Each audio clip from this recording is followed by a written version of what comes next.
উদ্দেশ্যে ভাষণ দিলেন শেখ হাসিনা। অবশেষে স্বপ্ন পূরণ হতে চলেছে আওয়ামী লীগের। কমিশনের আমন্ত্রণ পেয়েও ভারত, ফ্রান্স, অস্ট্রেলিয়া ছাড়াও আরও ৬টি দেশ আগামী ১২ ফেব্রুয়ারি অনুষ্ঠেয় ত্রয়োদশ জাতীয় সংসদ নির্বাচন ও গণভোট পর্যবেক্ষণের জন্য কোনো পর্যবেক্ষক পাঠাচ্ছে না। বাংলাদেশের সেনাপ্রধান এবং ভারতীয় সেনাপ্রধানের মধ্যে গোপন ফোন। ভোটের আগে বাংলাদেশের খেলা কি ঘুরে গেল? সব মিলিয়ে বাংলাদেশের অবস্থা কার্যত ভারী মা ভাবানি। এখন এই পরিস্থিতির মধ্যে দাঁড়িয়ে বাংলাদেশের আলো অন্ধকারের খেলা পুরোটাই ভারতের হাতে। মোহাম্মদ ইউনূসের বাসভবন যমুনায়। রাজনৈতিক এবং প্রশাসনে সব সিদ্ধান্ত যমুনা থেকেই যায়। শেখ হাসিনা জামানায় আসতো বঙ্গভবন থেকে। তার সঙ্গে শেষ হবে অন্তর্বর্তী সরকারের দায়িত্ব। বিদায় নিয়ে নিজ নিজ কাজে ফিরে যাব। আওয়ামী লীগ তাদের সর্বশক্তি নিয়ে মাঠে নামে, তবে তা হবে আগুনে ঘি ঢালার মতো। সম্মুখের পরিবেশে ভোট কেন্দ্রে গিয়ে ভোটাধিকার প্রয়োগের আহ্বান জানিয়েছেন প্রধান উপদেষ্টা ডক্টর মোহাম্মদ ইউনূস। ঘণ্টার মধ্যেই শেষ হতে যাচ্ছে অন্তর্বর্তীকালীন সরকারের মেয়াদ। এরপর দায়িত্ব নিতে যাচ্ছে নির্বাচনী সরকার। এনসিপি নেতা নাহিদ ইসলামের সংসদ সদস্য হওয়ার স্বপ্ন এক নিমিষেই ধূলিসাৎ হয়ে গেল। আজ উচ্চ আদালতের এক কঠোর নির্দেশে তার প্রার্থিতা বাতিলের খবরটি আসার পর পুরো এলাকায় যেন বিদ্যুৎ খেলে গেছে। মানে 12 ফেব্রুয়ারি নির্বাচনকে কেন্দ্র করে রাজপথ থেকে শুরু করে সামাজিক যোগাযোগ মাধ্যম সবই এখন উত্তপ্ত। জানিয়ে দিব এই মাত্র পাওয়া সর্বশেষ গুরুত্বপূর্ণ আপডেট খবর। দর্শক, এত সময় শুনছিলেন সংবাদ শিরোনাম, এবার থাকছে বিস্তারিত। তার আগে ছোট্ট একটা রিকোয়েস্ট করতে চাই, যারা এই ধরনের নিউজ দেখতে ভালোবাসেন দেরি না করে চ্যানেলটি সাবস্ক্রাইব করে বেল আইকনটি অল করে দিবেন। তাহলে কথা লম্বা না করে চলুন ভিডিওটি শেষ পর্যন্ত দেখতে থাকি। রাত পোহালে নির্বাচন এবং নির্বাচনের আগে এবার বিচিত্র সব নাম না জানা সংগঠন একের পর এক জরিপ উপহার দিয়েছে। 9 ফেব্রুয়ারি নির্বাচনী প্রচারণার শেষ দিনে সর্বশেষ যে দুটো জরিপ প্রকাশিত হয়েছে, দুটোর ফলাফল একেবারে সম্পূর্ণ বিপরীতমুখী। দুটো জরিপই দাবি করেছে তারা 300টি আসন থেকেই স্যাম্পল নিয়েছে এবং বড় স্যাম্পল সাইজ নিয়ে কাজ করেছে। জাগরণ ফাউন্ডেশন এবং প্রজেকশন এই দুই সংগঠনের সহযোগিতায় International Institute of Law and Diplomacy IILD 300 আসনের 63,615 জনের মতামত নিয়ে এক জরিপ প্রকাশ করেছে। সেখানে তারা বলছে জামায়াতে ইসলামী আর বিএনপির মধ্যে একেবারে হাড্ডাহাড্ডি লড়াই হবে। বিএনপি যেখানে 44.10% ভোট পাবে, সেখানে জামায়াত জোট ভোট পাবে 43.90%।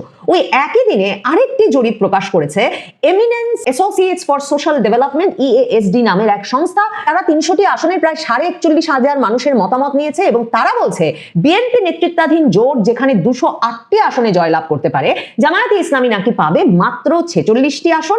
আর এই জরিপটিতে বলছে EASD যে বিএনপিকে 66.3% ভোটার ভোট দেবে, জামায়াতে ইসলামীকে ভোট দেবে নাকি মাত্র 11.9% আর এনসিপি কে দেবে 1.7%। আর আমি আপনাদেরকে সব সময় যেটা বলি যে 18 মাস ধরে এক একজন এক এক রকম জরিপ করেছে এবং জরিপগুলো দেখলে পুরোপুরি বোঝা যায় যে একরকম কি ফলাফল আনতে চায়, সেই নির্দিষ্ট করে সেই ফলাফল আনবার জন্যই জরিপগুলো পরিচালিত হয়েছে। কাজে আমার কাছে সবচেয়ে বিশ্বাসযোগ্য এবং নির্ভরযোগ্য জরিপ বলে মনে হয়েছে 5টি পাবলিক বিশ্ববিদ্যালয়ে যে নির্বাচন অনুষ্ঠিত হয়েছে সেই জরিপটি। সেখানে প্রায় 85,000-এর বেশি শিক্ষার্থী কিন্তু ভোট দিয়েছেন 5টি বিশ্ববিদ্যালয়ে। এবং মনে রাখতে হবে পাবলিক বিশ্ববিদ্যালয়গুলো থেকে বাংলাদেশের সকল অঞ্চল থেকে ছাত্রছাত্রীরা আসেন, সকল আর্থ সামাজিক অবস্থার ছাত্রছাত্রীরা আসেন এবং সেই 5টি পাবলিক বিশ্ববিদ্যালয়ে ছাত্র শিবির বিজয়ী হয়েছে। কাজেই বেশিরভাগ জরিপ যদিও বা বিএনপিকেই বিজয়ী হিসেবে দেখাচ্ছে নির্বাচনের আগে, আমি মনে করি না নির্বাচনে বিএনপির বিজয়টা এত সহজ হবে। কারণ আমার ধারণা যে বাংলাদেশের রাজনৈতিক বিশ্লেষক পর্যবেক্ষকেরা এখনো এই যে একটা রাজনৈতিক বিরাট পট পরিবর্তন ঘটে গেছে বাংলাদেশের সর্বত্র, সেটা আঁচ করতে ব্যর্থ হচ্ছেন। মানে ডাকসু নির্বাচনের পর যেমন চমকে উঠেছেন বাংলাদেশের সংবাদ মাধ্যম, বাংলাদেশের পর্যবেক্ষক, রাজনৈতিক বিশ্লেষকেরা, যেমন তারা 5টি পাবলিক বিশ্ববিদ্যালয়ে ছাত্র শিবিরের বড় বিজয়ের পরেও জামায়াতে ইসলামী এবং ছাত্র শিবিরের রাজনীতি কতটা জনপ্রিয়তা এবং বিকাশ লাভ করেছে গত 1.5-2 দশকে, সেটা হিসাব না করে বরং যে পুরো ব্যাপারটাকে এখনো একটা বিস্ময়, সারপ্রাইজ হিসেবে দেখতে চাইছেন, সেটাকে আমি এই 12 ফেব্রুয়ারি নির্বাচন সম্পর্কে যারা যত ভবিষ্যৎবাণী করছেন সেক্ষেত্রে একটা দুর্বলতা বলে মনে করছি। কারণ দেখুন, এই যে জামায়াতে ইসলামী শুধু যে একটি রাজনৈতিক সংগঠন তা কিন্তু নয়। জামায়াতে ইসলামী সারা বাংলাদেশে একটা সামাজিক সাংস্কৃতিক সংগঠনে পরিণত হয়েছে। সাংস্কৃতিক সংগঠন এই অর্থে যে ধর্মীয় আচার অনুষ্ঠান থেকে বাংলাদেশের মানুষের মূল আচার ব্যবহার সংস্কৃতি সবকিছু একরকম এই রাজনৈতিক দলটির তালিমের মাধ্যমে নির্ধারিত হচ্ছে। তালিম শব্দটা ব্যবহার করলাম কারণ এই যে নারীরা জামায়াতে ইসলামীর পক্ষে ঘরে ঘরে গিয়ে ভোট দিতে বলছেন, জান্নাতের টিকিট বেঁচে আসছেন, এসব বিএনপি নেতারা বলছেন বটে, কিন্তু জামায়াতে ইসলামীর নারী কর্মীরা ঘরে ঘরে জামায়াতে ইসলামীর রাজনীতিকে বহু বছর ধরে নিয়ে যাওয়া শুরু করেছেন এবং সেই প্রক্রিয়াটিকে তারা তালিম হিসেবে অভিহিত করেন। কাজেই জামায়াতে ইসলামীর বাংলাদেশের আসলে ঘরে ঘরে একটা অবস্থান তৈরি হয়েছে। এখন জামায়াতে ইসলামী ঘরে ঘরে তার এই ধর্মীয়, রাজনৈতিক, সাংস্কৃতিক অবস্থানকে সে ভোটে পরিণত করতে পারবে কিনা সেটা দেখবার জন্য 12 তারিখ পর্যন্ত অপেক্ষা করতে হবে। কিন্তু বিএনপি যে 1.5 দশক ধরে মামলা হামলায় জর্জরিত হয়ে আওয়ামী লীগের পুরোটা সময় রাজনৈতিকভাবে সাংগঠনিকভাবে আরো দুর্বল হয়েছে, সেই পুরোটা সময়েই জামায়াতে ইসলামী তাদের ধর্মীয় কার্যকলাপের বিকাশের মাধ্যমে সারা বাংলাদেশের আসলে পরিবারে পরিবারে পৌঁছে যাওয়ার একটা ব্যবস্থা করেছে।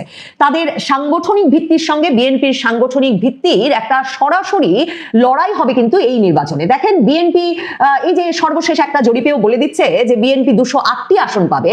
এই জরিপটি কি বিবেচনা করেছে যে 79টি আসনে 300টি আসনের মধ্যে বিএনপির 79টি আসনে বিএনপির বিদ্রোহী প্রার্থী আছে।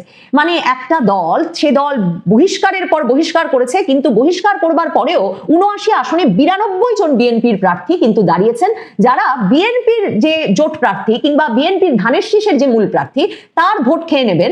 এবং 79টি আসনে আসলে বিএনপি তার মূল যে প্রতিদ্বন্দ্বিতার শক্তি তা হারাতে পারে, মানে পরাজিত হতে পারে, কারণ তাদেরই দুই প্রার্থীর মধ্যে একটা জোর লড়াই সেখানে চলবে। জামায়াতে ইসলামী এতটা সুসংগঠিতভাবে পুরো নির্বাচন ব্যবস্থাপনাটা করছে যে জামায়াতে ইসলামী 1 বছরেরও বেশি সময় আগে থেকে তারা সারা বাংলাদেশে পোলিং এজেন্ট প্রশিক্ষণ শুরু করেছে। দেখেন এই যে এবার যখন নির্বাচনটা অনুষ্ঠিত হতে যাচ্ছে, যখন প্রশাসন খুব দুর্বল অবস্থায়, মানে একদম প্রচারণার শেষ দিনে ব্যারিস্টার ফুয়াদের মতো প্রভাবশালী নেতা তিনি পর্যন্ত বলেছেন যে এখনো পুলিশ প্রশাসন সবাই ভয়ে আছে যে কার পক্ষ নেবে, কোন অন্যায়ের বিরুদ্ধে দাঁড়াবে, এবং দাঁড়ালে পরে সেই দল যদি জিতে আসে তাহলে তাদের চাকরিটা থাকবে কিনা। কাজেই প্রশাসন পুলিশ সকলে একরকমের বিশৃঙ্খল এবং দুর্বল অবস্থায় আছে। সে সময়ে নির্বাচনে আরো গুরুত্বপূর্ণ হয়ে উঠবেন ভোট কেন্দ্রে ভোট কক্ষে থাকা প্রার্থীর পক্ষের পোলিং এজেন্টরা। সারা বাংলাদেশে 42,000-এর বেশি ভোট কেন্দ্রে 2.5 লক্ষের বেশি ভোট কক্ষ আছে। সেই 2.5 লক্ষ ভোট কক্ষে বিএনপি তার সুশৃঙ্খল প্রশিক্ষিত পোলিং এজেন্ট দিতে পারবে কিনা ভোট পাহারা দেওয়ার জন্য, তা নিয়েও কিন্তু এক রকমের সন্দেহ আছে। বিএনপির দিক থেকে সুসংগঠিতভাবে এই পোলিং এজেন্ট প্রশিক্ষণের কাজ, ভোট কক্ষ পাহারা দেওয়ার যে নির্বাচনী বিধি ব্যবস্থার মধ্যে যে ব্যবস্থাটা আছে সেটা করবার উদ্যোগের কোনো খবর পাওয়া যায় না।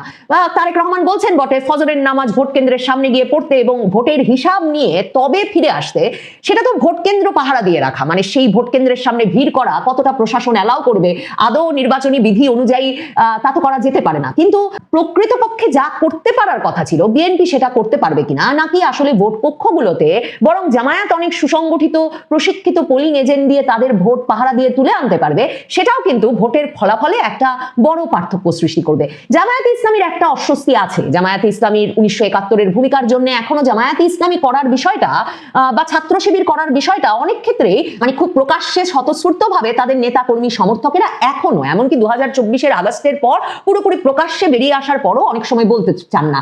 কাজেই এটাও মনে রাখতে হবে যে জরিপের ফলাফলের ক্ষেত্রে জামায়াতে ইসলামীর সকল সমর্থকেরা যে তাদের কথা বলেছেন সেটাও কিন্তু ভাববার কোনো কারণ নাই। আওয়ামী লীগের ভোট একটা খুব গুরুত্বপূর্ণ ফ্যাক্টর হবে বলে দেশি বিদেশি সংবাদ মাধ্যমে লিখছে। আওয়ামী লীগ সরাসরি বলেছে নৌকা নাই তো কিসের ভোট। আওয়ামী লীগ নেত্রী বলেছেন যে আওয়ামী লীগের নেতা কর্মী সমর্থকদের ভোট দিতেই যাওয়া উচিত হবে না। কিন্তু আওয়ামী লীগের সমর্থকদের একটা অংশকে যে সামাজিক চাপে কিংবা একরকমের নানা রকম ভয় এবং আতঙ্কের বশবর্তী হয়েও হলেও ভোট দিতে যেতে হবে তা নিশ্চিত। ভোট দিতে গেলে কি তারা বিএনপিকে দেবেন সেটা হয়তো খুবই শহুরে এলিট ক্লাস, প্রিভিলেজ ক্লাস, মানে যারা একটা সুবিধাজনক অবস্থায় আছেন সমাজে, তাদের জন্য গুরুত্বপূর্ণ। তারা অনেকেই ধর্মভিত্তিক দলের বিপক্ষে তাদের ভোটটা দিয়ে আসার ক্ষেত্রে অবস্থান নিতে বিএনপিকে পছন্দ করবেন হয়তো। কিন্তু বাংলাদেশের তৃণমূলে যে পরিমাণ মামলা হামলা দখলবাজি বিএনপি এবং তার অঙ্গ সংগঠন সমূহের নেতাকর্মীরা 2024-এর 5ই আগস্টের পর থেকে করেছেন, 32 নাম্বার দখল নেওয়া থেকে শুরু করে সারা বাংলাদেশে আওয়ামী লীগের নেতাকর্মীদের দোকানপাট বাড়ি ঘর যা দখল করেছে রাজনৈতিক নেতাকর্মীরা, সেটা বিএনপি করেছে, সেটা জামায়াতে ইসলামী করেছে, সংগঠিতভাবে জামায়াতে ইসলামী দিয়ে হয়েছে, এমন অভিযোগ কিন্তু 18 মাসে পাওয়া যায় নাই। তাহলে আওয়ামী লীগের ভোটাররা বিএনপিকে ভোট দেবে এবং তার ফলে বিএনপি একটা সুবিধাজনক অবস্থানে থাকবে, সে হিসাবটা করাও কিন্তু খুব সহজ নয়। তাহলে বিএনপি নির্বাচনে জিতেই আসবে সেটা ভাববার কারণ কি? অনেকেই এমন জোয়ার তুলতে চেয়েছেন, ধরুন মতিউর রহমান, মাহফুজ আনাম, প্রথম আলো, ডেইলি স্টার সহ বাংলাদেশের ব্যবসায়ীদের একটি পক্ষ যারা আশঙ্কা করছেন যে বাংলাদেশ যদি একটা ইসলামপন্থী দলের শাসনে চলে যায় তাহলে বাংলাদেশে নারী কর্মীদের কলকারখানায় কাজ করা ব্যাহত হবে, বাংলাদেশের অর্থনীতি ক্ষতিগ্রস্ত হবে, বাংলাদেশ অনেকটা পিছিয়ে পড়বে। এসব আশঙ্কা থেকে যারা তারেক রহমান ফেরার পর থেকে তারেক রহমানই যাতে বাংলাদেশের প্রধানমন্ত্রী হন সে কথা সেই সমর্থন জানিয়ে তার পেছনে গিয়ে দাঁড়িয়েছেন এবং প্রকাশ্যে তাকে সমর্থন এবং উৎসাহ যোগাচ্ছেন, তারা এই ব্যাপারটাও ভুলে যাচ্ছেন, যেটা টাইম ম্যাগাজিন মনে রেখেছে, যে তারেক রহমানের ওপর ব্যাপক ভরসা করবেন বাংলাদেশের তৃণমূলের মানুষ। সেটাও কিন্তু আসলে অনেক ক্ষেত্রেই হয়তো সত্য হবে না। মানে তারেক রহমান সারা বাংলাদেশ জুড়ে প্রচারণা চালাচ্ছেন, সেটা সত্যি, কিন্তু কোনো এলাকায় গিয়ে তিনি সেই এলাকার সমস্যা, এলাকার সম্ভাবনা সম্পর্কে সুনির্দিষ্টভাবে জানেন সেটা যেমন মনে হয় নাই। মানে তিনি যেইখানে এরই মধ্যে মেডিকেল কলেজ আছে সেখানে মেডিকেল কলেজ করবেন বলেছেন, যেটা লিচুর জায়গা সেখানে গিয়ে আম বিক্রির কথা বলেছেন, এসব তো করেছেনই। যেখানে চিনিকল নাই সেখানে তিনি চিনিকল আবার খুলে দেবেন, এসব প্রতিশ্রুতি দিয়েছেন, সেসব তো করেছেনই।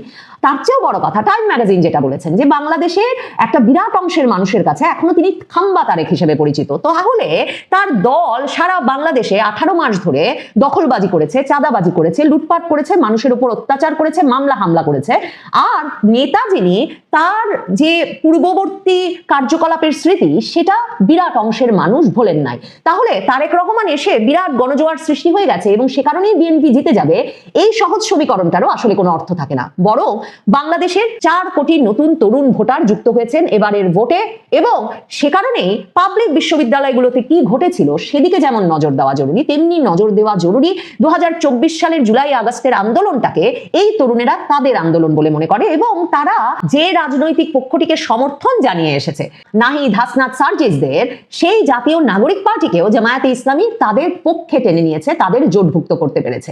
কাজেই তরুণদের জন্যও তাদের পছন্দের জোট হয়ে ওঠার ক্ষেত্রে একটা গুরুত্বপূর্ণ সম্ভাবনা তৈরি করেছে জামায়াতের 11 দলীয় জোট। জামায়াতে ইসলামীর ভেতরে মাদ্রাসা থেকে, ধর্মীয় শিক্ষা প্রতিষ্ঠান থেকে আসা যে পরিমাণ তরুণরা তাদের রাজনৈতিক উচ্চাকাঙ্ক্ষার, রাজনৈতিক লক্ষ্য নির্ধারণের জায়গা খুঁজে পেয়েছেন, সেগুলো এবারের নির্বাচনে গুরুত্বপূর্ণ ভূমিকা রাখবে বলে মনে হয়। তবে নির্বাচনটা শেষ পর্যন্ত বিএনপি, জামায়াত, এনসিপি, ইউনূস সরকারের একটা ভাগাভাগির নির্বাচন বটে।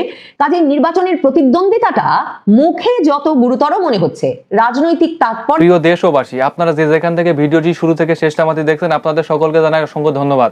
যদি ভিডিওটি ভালো লেগে থাকে অবশ্যই সবার কাছে শেয়ার করে দিবেন, তাহলে সবাই সুস্থ থাকবেন, ভালো থাকবেন। অবশ্যই দেখা হবে পরবর্তী কোনো নিউজে। আসসালামু আলাইকুম।